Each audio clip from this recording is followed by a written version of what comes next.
Oh, thank you for giving me this opportunity and for having you. Karibuni sana. I believe the year is still young, so let me take this opportunity to wish you a happy and prosperous new year. Where I come from, we keep on wishing each other Happy New Year until the 40th day of January. My name is Ekhubi BenMark. I'm a senior Principal Magistrate based at Milimani Law Courts.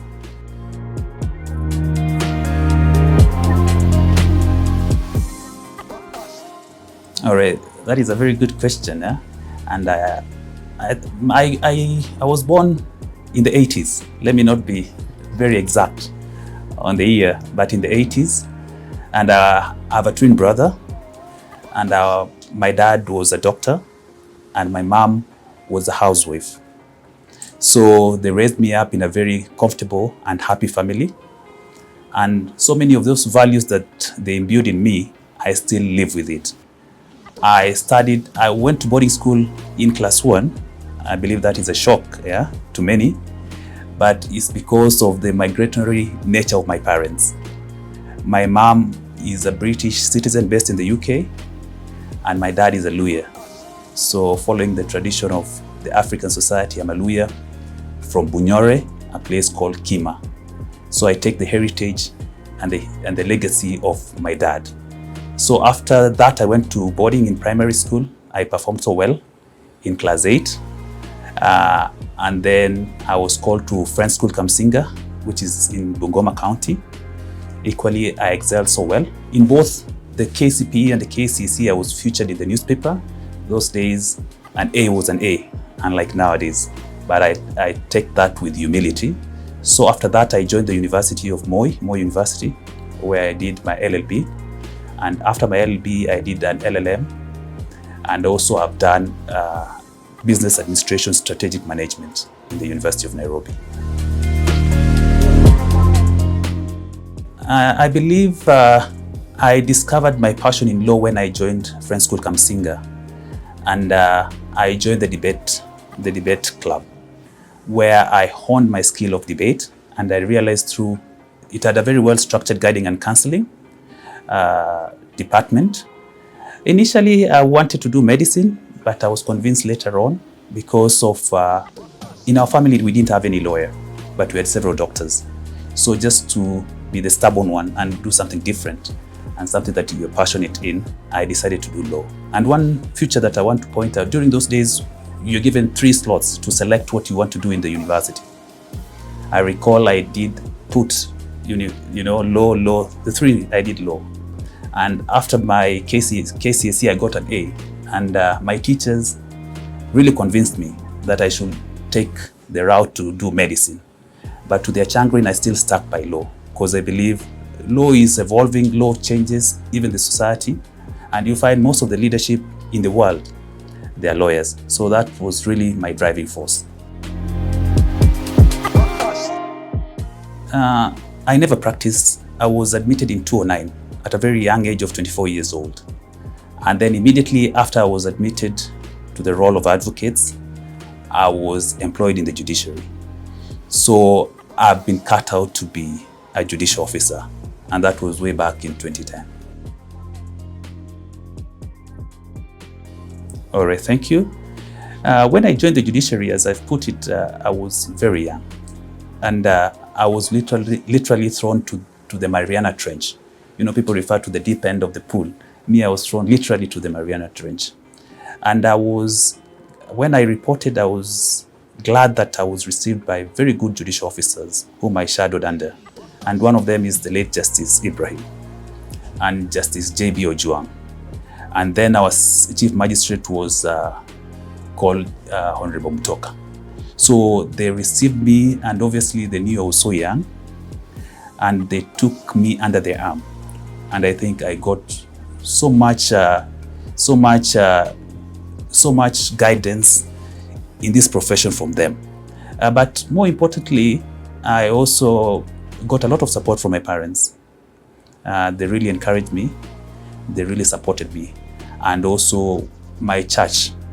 I have a very firm and strong foundation in church.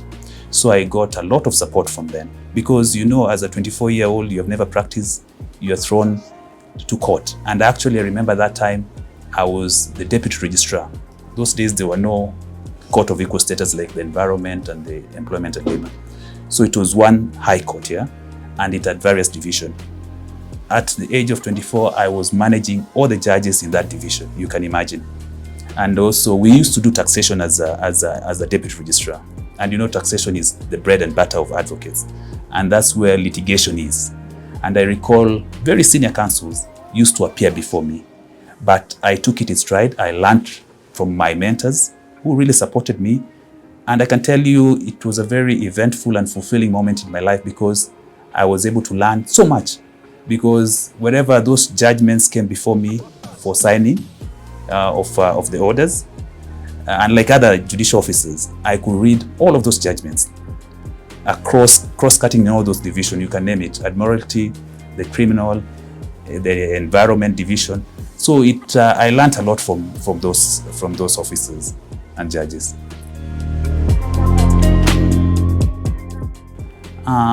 That's a great question because I believe being a magistrate, a judicial officer, or a judge is a calling. Is not for everyone, and it's a place where it can be very lonely. Yeah. So to answer your question, it is very fulfilling when you deliver justice in a compassionate, in a humane, in a manner where even the litigant. I remember, and I'm sure you guys have been covering us in court. Many litigants have blessed me in court. They tell you, God bless you. And you know, that's where I get the fulfillment from. And I want to also, related to that, I also read a lot. I read vastly. And both local writers, the Chinua Achebe, the continental writers, the Chinua Achebe, Ngugi wa Thiong'o, but two prominent leaders that I find, they inspire me a lot is Winston Churchill and Abraham Lincoln. Winston Churchill, if you recall, he was involved in an accident.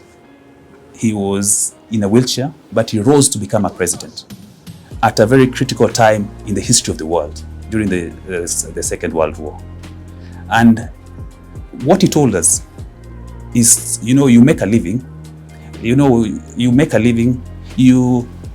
people make a living from what they get, yeah? But people make a life from what they give. In essence, it urges us to prioritize compassion, service, humility, give people dignity, give people respect, give people, even the powerless, should not feel powerless in your court.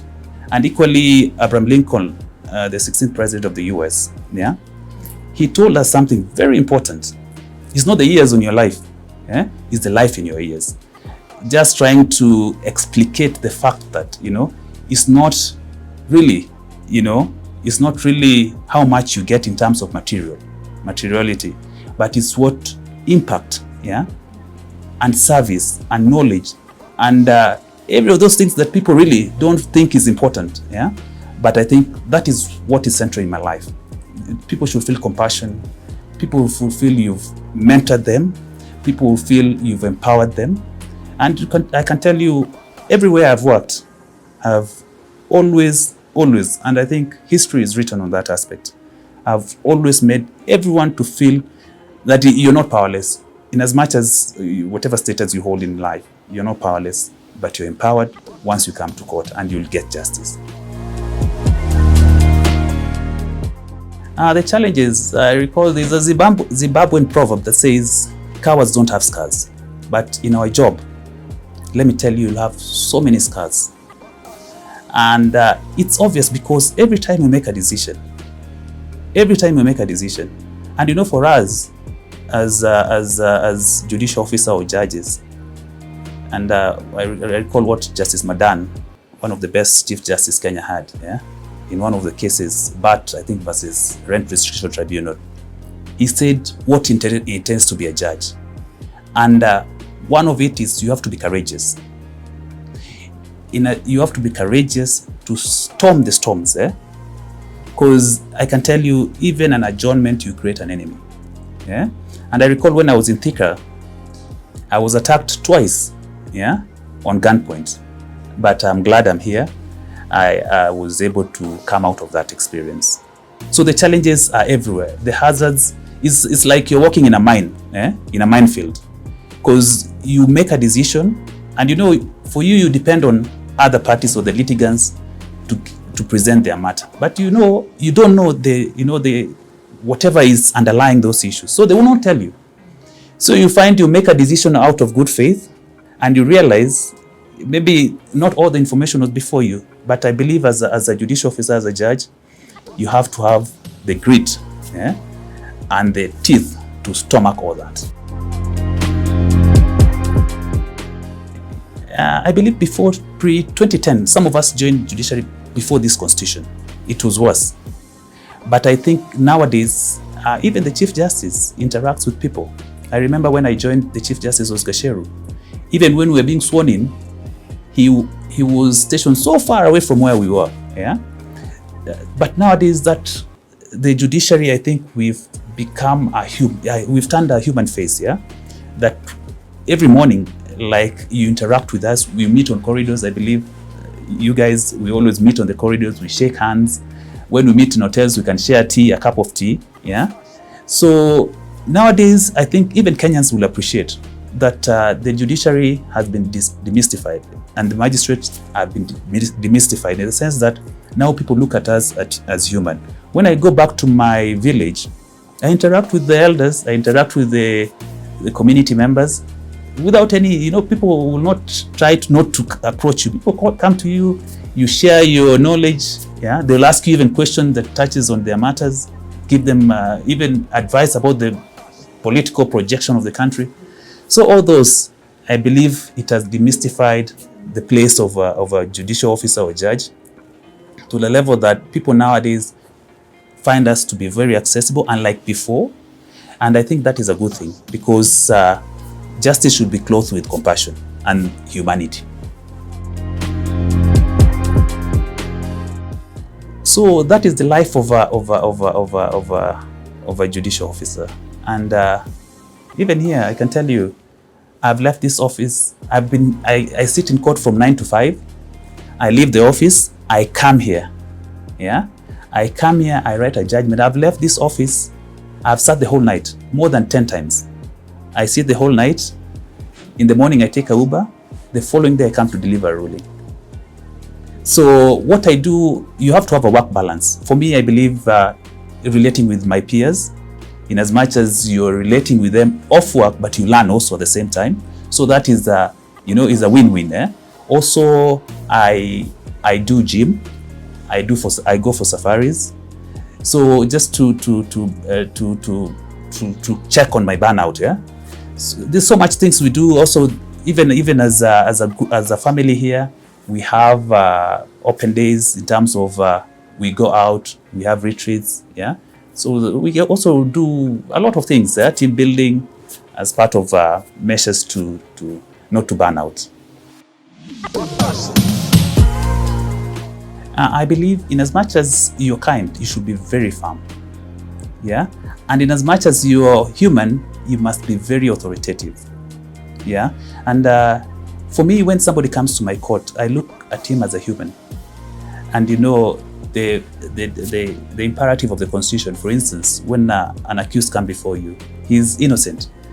So you do not judge him already, in as much as he has been caught. And I remember you've seen even the boy who assaulted a police officer. We could see it in camera. It was there in black and white. And but nonetheless, the law still dictates that you should look at him as an innocent person. So for me, I look at him as an innocent person. And some of them they're very vulnerable, they're beaten up like that accused Ian, that boy. So it should be a sanctuary. My court, I always believe, should be a sanctuary. A sanctuary where you find fairness, where you find hope. So that even if I convict you, you will say, I deserve that. Definitely, and I believe you're familiar with the Chief Justice strategy, social transformation through access to justice. And one of the avenues or one of the strategies that the judiciary adopts is the multi-door approach. Before I was posted in Milimani, I worked in Othaya. And in Othaya, we employed something called alternative justice system. This is where cases will come to court, we distill them, and then we had a well-structured a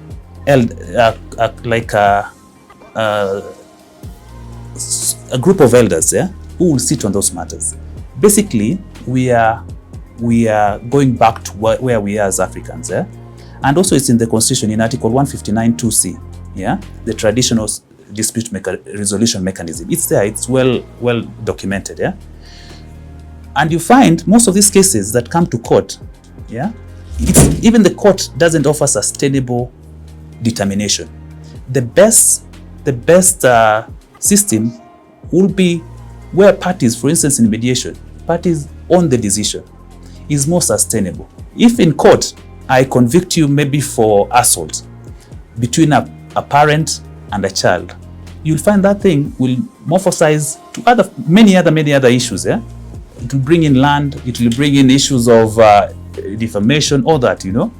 So if you ask me, I think it's the best system of justice. Of course, we cannot ignore the formalistic system of justice, but I think that one will also really assist, and it has done. And I'm sure the statistics are there. If you go to the mediation registry or the secretariat, they'll tell you the success stories. So it has gone a long way. And in Othaya, we reduced backlog to almost 10%. Yeah, we remained with only 10% because we found most of those cases were petty offenses, misdemeanors, and it provided one of the avenues of really resolving those issues expeditiously, very economical, and had a sustainable aspect on it in terms of even reuniting families. Yeah, yes. I think that has been an outcry for many of our people. Yeah, but what I can tell them is never to give up. Yeah, I think the judiciary, the present day judiciary, there's a lot of emphasis on the expeditiously disposing off of those matters. Yeah, and even this in the Constitution in Article 50, matters should be heard expeditiously. But you find also there are also systemic challenges. Yeah, in terms of the number of judges, the number of judicial officers.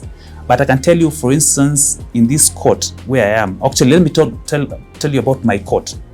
I endeavor, and I don't have matters that are older than 3 years, because we give priority to those old matters. And you know, it's justifiable when somebody gets frustrated. Yeah, you come to court, the judge is not there, the magistrate is not there. It can be really frustrating.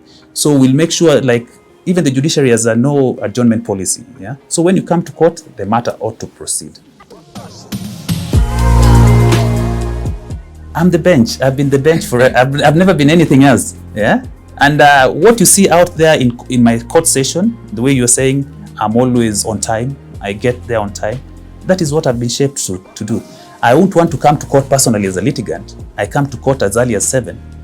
Courts to start at 9, and a magistrate or a judge walks in at around 11 without any explanation. So for me, I've always endeavored, I'm always there at 9. If I'm not there at 9, I'll communicate well in advance, but I can tell you I won't be 30 minutes later than 39, I can't. That is our life. And as I told you earlier, I alluded to the fact that even when you give an adjournment, you create an enemy. And you find at this age of social media, we are always attacked. No one is spared, even the Chief Justice, yeah? Even the Supreme Court. But I think also criticism, to me, I equate it to be feedback. And once you criticize my judgment, I'll go back to that judgment, yeah? And go through it and see, have I made any mistake? Is this issue being criticized on? Is it valid? So for me, I consider it to be a moment of retrospection. Yeah? I'll go back to it and look at it. But I can tell you, anytime I make a decision, I have the courage to stand with that conviction or otherwise. I think one thing is, as I told you, I'm grounded in Christianity. I'm a Christian, and I get a lot of motivation from the Bible. And one thing that I know, if you're doing the right thing, even if the noises are, they're as loud as to the heavens. But if you're right, then stand by that. But if you're doing the wrong thing, then you should be worried. But if you're doing the right thing, and the Bible tells, if you're doing the right thing, then you should sit easy and say, I did the best I can.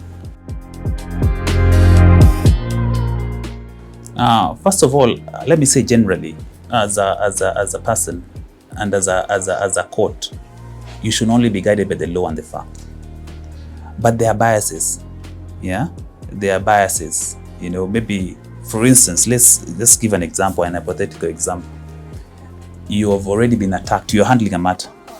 You've already been attacked on it. They say this manner, the matter has been conducted, we don't expect to get. It's normal. But the most important thing, even when you're in court, make sure you conduct your proceedings beyond reproach. Give every party a chance, because you can find that some judges or magistrates, whenever somebody speaks, you're cut short. So I believe, for me, I'll give you a chance. And also one thing I want to tell you, I always give every party a chance to speak out. And those who attend my court will bear that with us. I always give anyone. I will not lock out anyone. Even after we are done with the sitting and I'm about to leave, I ask, has anyone has any issues that they want to be addressed? So you'll find you also try to cut down on the issue of criticism on how you conduct your matters. So once somebody speaks out, once you are heard, then you at least your issues have been addressed. First of all, you have to work hard, and you have to just work hard, read a lot. I read a lot, I read extensively, I read widely, and just know it's a calling, it's a sacrifice that you have to give. Because nowadays we go for 4 years in the law school, and then Kenya School of Law, you go for 2 years. Those are the 6 years.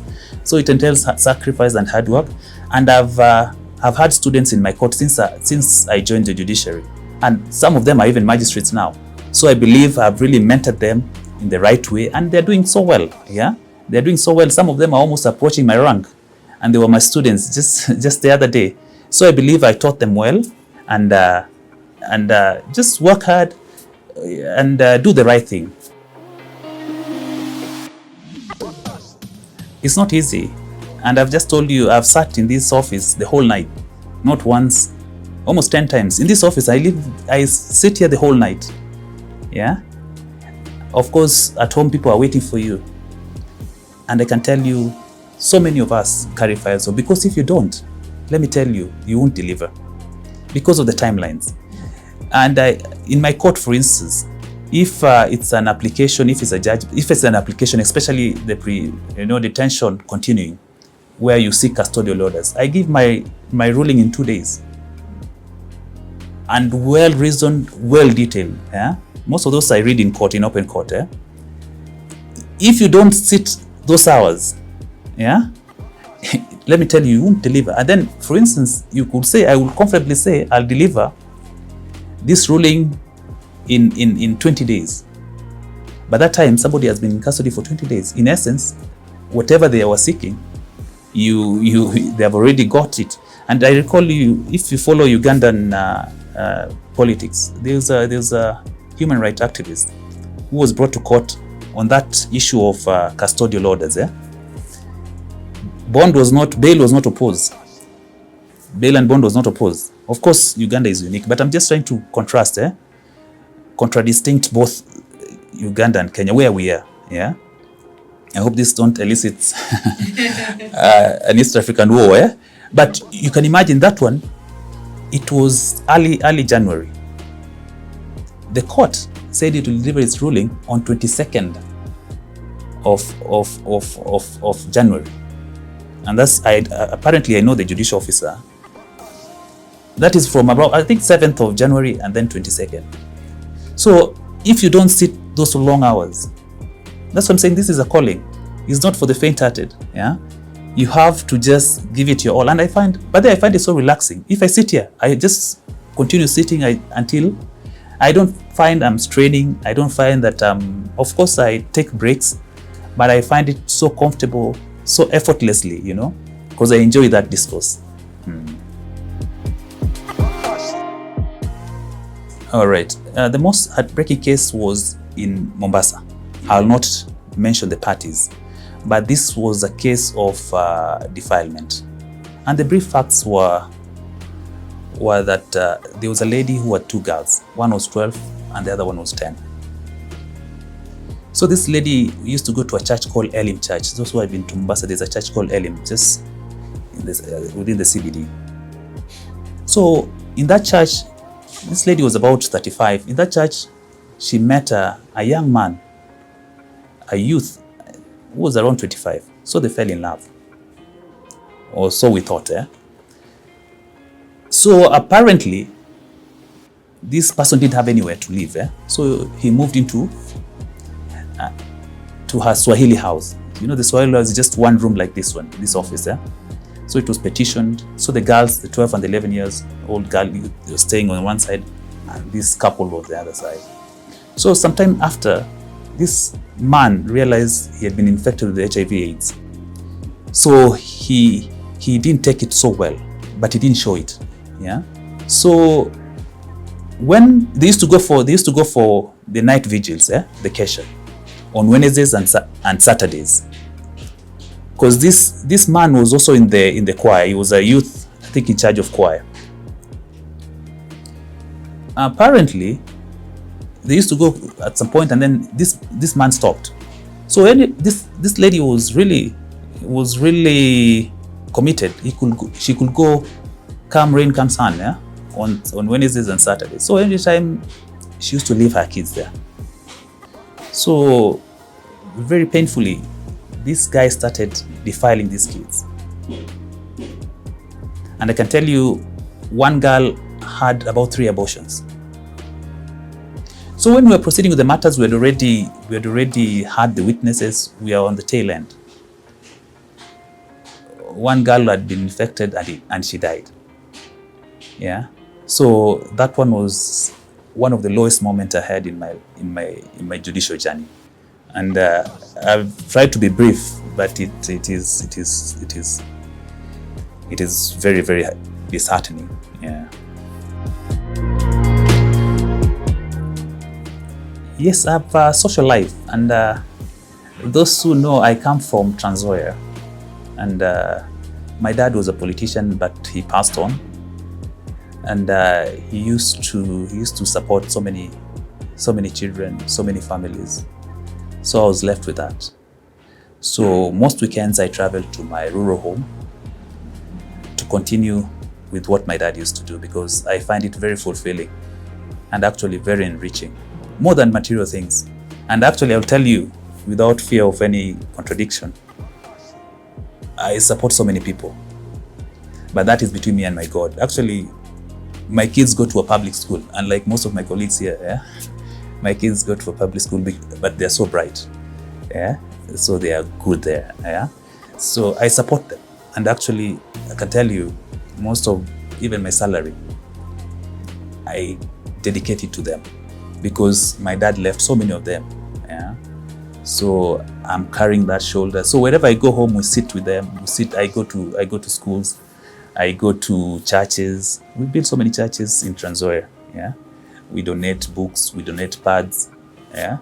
We donate even so many things, even clothing, beddings, yeah. So that is so fulfilling. And for me, most weekends I'm in Trans Nzoia. I don't sit in Nairobi, because there's a lot to do there for those families back at home in Trans Nzoia.